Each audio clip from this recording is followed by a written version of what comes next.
With the latest update of AirCrack NG, AirMon NG stopped working for some of wireless cards.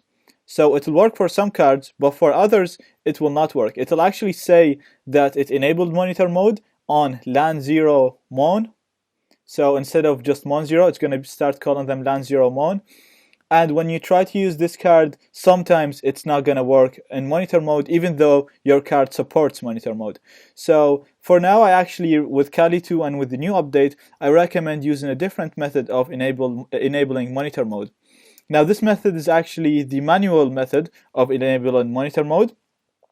So my wireless card is actually LAN 0, so let's just have a look on it. So it's iwconfig LAN 0, this is my wireless card.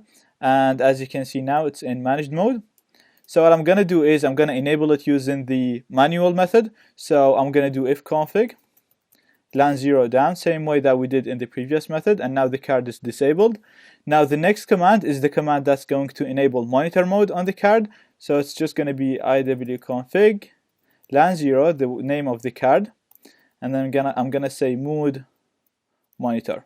So it's very simple. iwconfig is the command, LAN 0 is the name of my wireless card, and I'm telling it to enable monitor mode on this card. So I'm going to hit enter, and that's done.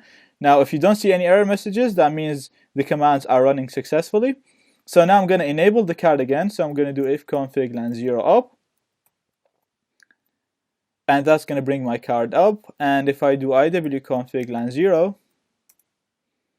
as you can see now, the card is in monitor mode. So in the next videos, I've actually used the old method of enabling monitor mode. So I've used AirMon NG, and I'll be using Mon 0 as my card in monitor mode. But if you use this method, then LAN 0 is the one that's going to be in monitor mode. So when I'm going to be running aerodump NG, I'm going to use LAN 0 instead of Mon 0, because monitor mode is enabled on LAN 0 now. So as you can see now, the card works perfectly and monitor mode is enabled on it. Now you have the freedom of choosing any method you want, but this method will work on all cards, whereas the AirCrack or the AirMon NG method, the method that's seen in the previous video, will only work on some cards.